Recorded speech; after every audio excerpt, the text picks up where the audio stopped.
Bonjour et bienvenue, je suis Catherine Marcely, chef de projet et formatrice à l'EPFL, et dans ce podcast, j'explore différents aspects du management et de la vie professionnelle pour partager avec vous, que vous soyez étudiant ou déjà dans la vie active, des outils concrets pour faciliter votre vie au travail. Aujourd'hui, nous allons parler de la manière de dire non sans tout casser. Nous sentons bien intuitivement que parfois dire non est délicat et peut abîmer la relation avec la personne à qui nous répondons non. Dans cet épisode, nous allons d'abord comprendre les raisons de cet inconfort, puis nous verrons une méthode en 4 étapes pour dire non sans faire de dégâts. Les réponses oui et non sont des éléments de base de la communication. Nous disons chaque jour un grand nombre de oui et de non. D'ailleurs, j'imagine que c'est pour cette raison que dans la grande majorité des langues parlées dans le monde, ce sont des mots très courts, composés d'une seule syllabe. Sur le papier, tout paraît simple. La réponse oui signifie qu'on accepte, qu'on est d'accord avec la proposition qui nous est faite. Au contraire, la réponse non signifie qu'on n'accepte pas, qu'on s'oppose à la proposition qui nous est faite. Comme souvent en communication, ces 2 réponses marchent très bien quand les situations sont simples, factuelles, avec peu d'enjeux. Si le serveur au restaurant me demande si je veux un café après mon repas, je peux facilement lui répondre oui ou non. Nous savons les deux que le seul enjeu sera une légère modification de mon addition. Le cadre de notre interaction est clair et les conséquences de ma réponse sans grands enjeux pour nous deux. Tout se complique quand les enjeux sont plus grands et quand la réponse à la question n'est pas si facile à donner. Et ce sont souvent ce type de situations que nous rencontrons dans nos vies professionnelles.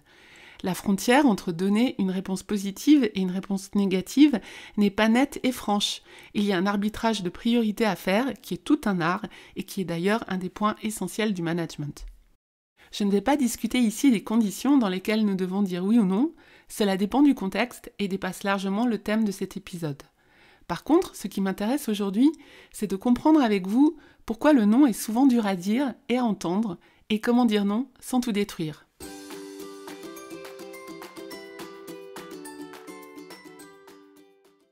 Quand nous refusons la proposition de quelqu'un, nous faisons un rejet.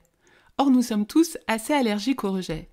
Nous sommes faits pour la coopération et la collaboration, et le rejet est perçu par nos cerveaux comme une anomalie qui cause une véritable douleur sociale.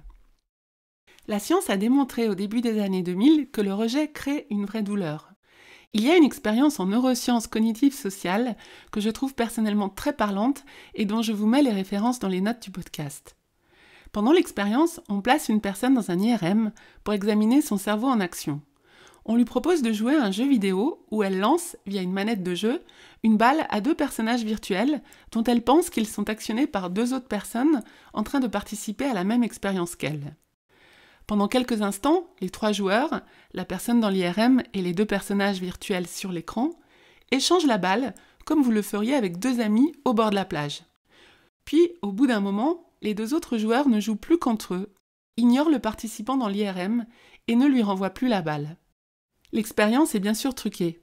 L'ordinateur a été programmé pour cesser d'envoyer la balle aux participants de l'expérience pour simuler une situation de rejet. Les résultats de cette expérience montrent par imagerie que les régions du cerveau qui s'allument lors du rejet sont les mêmes que celles de la douleur physique. La douleur sociale est donc bien une vraie douleur. Quand on dit non à quelqu'un, quand on le rejette, on attaque un besoin fondamental de connexion et de coopération qui fait biologiquement mal. Si nous n'avons pas attendu ces découvertes pour en faire l'expérience, nous savons maintenant que ces réactions sont tout à fait normales et humaines. Le rejet fait littéralement mal.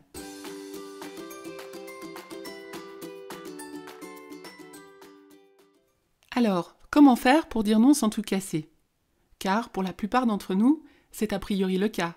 Nous devons dire non, parfois, en fonction de nos priorités et de nos limites, mais nous souhaitons le faire sans détériorer la relation. Je liste ici quelques stratégies habituelles que nous utilisons quand nous voulons dire non, mais dont l'efficacité n'est pas folle. Il y a celles où nous enrobons notre non avec un « je suis désolé mais », puis nous nous justifions de manière maladroite. Il y a aussi celles où nous ne répondons pas en laissant le flou sur notre réponse pour éviter de dire non. Il y a enfin celles où nous répondons par un faux oui. Il se remarque facilement, il n'est pas très appuyé et ressemble à un « oui oui ». Mais en fait, nous ne tiendrons pas nos engagements. Je pense que probablement, vous aussi, vous avez beaucoup entendu de ces je suis désolé mais et de c'est oui oui. Je vais maintenant vous parler d'une approche issue de la théorie de la négociation qui se déroule en 4 étapes. Je vous mets également une référence du livre de William Ury dans les notes de l'épisode. Je vous décris d'abord la méthode et l'illustrerai juste après par un exemple fictif au travail. La première étape de cette méthode est d'accueillir la proposition qui nous est faite.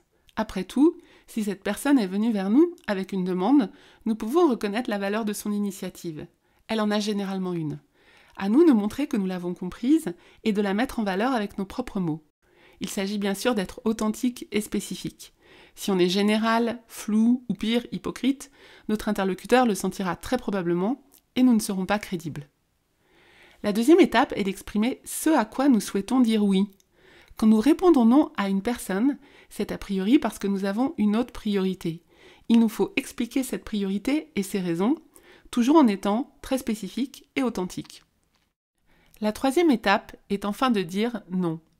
Il faut exprimer le non clairement, car l'évitement donne rarement de bons résultats. Si nous avons passé correctement la deuxième étape, le non apparaîtra comme la conséquence naturelle de cette priorité décrite juste avant. La quatrième étape est de faire une proposition ou une suggestion pour aider en toute sincérité la personne à trouver une solution à son besoin. Voilà, c'est fait. Nous avons dit non, mais dans l'accueil et le support de la personne, et nous avons évité, ou en tout cas atténué, la sensation délétère du rejet. J'insiste encore, tout cela doit être fait de manière authentique et cohérente. Une bonne communication demande de la crédibilité et de la cohérence. Alors, illustrons cette technique par un exemple. J'ai choisi un contexte professionnel dans l'industrie des machines, mais vous pouvez le transposer à toute situation professionnelle. Imaginons que mon ou ma chef me demande d'aller dans 2 jours en Allemagne pour intervenir sur la machine d'un client tombé en panne. Or, je suis en train de terminer les tests d'un prototype de machine et je ne souhaite pas aller en Allemagne pour ce dépannage. Que lui répondre alors ? Je peux effectivement faire une réponse du type « Non, je ne peux pas aller en Allemagne car je n'ai pas de temps à cause du prototype que je dois terminer », mais c'est un non qui risque de laisser des traces dans notre relation. Vous êtes d'accord avec moi ? Une façon probablement plus positive serait de dire « Tu as raison, il est important que nous aidions rapidement ce client pour le dépannage de sa machine. Si le laser ne marche pas, leur ligne de production est bloquée. Je termine les mesures du nouveau prototype d'ici la fin de la semaine pour les transmettre à l'équipe d'industrialisation comme prévu. Je ne vais donc pas pouvoir me rendre en Allemagne demain en raison de ce test. Par contre, on pourrait envoyer Alexandre. Il vient d'arriver chez nous, mais je pense qu'il a toutes les capacités pour intervenir. Et si nécessaire, je pourrais faire un court zoom avec lui et le client quand il sera sur place pour faire un point. Avez-vous entendu les 4 étapes ? Accueil de la demande et reconnaissance de son bien fondé, énoncé de la priorité du moment à laquelle nous disons oui, énoncé du non, qui est la conséquence de cette priorité, suggestion sincère d'une alternative. Êtes-vous d'accord que l'ambiance de ce non est beaucoup plus constructive et ne va pas détruire la relation, à la condition que j'ai été sincère dans mon argumentaire ?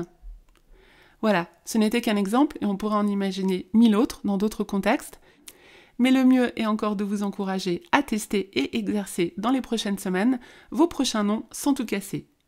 Je vous dis à bientôt pour de nouveaux éclairages de votre vie professionnelle et pour partager avec vous des outils qui donnent du sens à notre travail.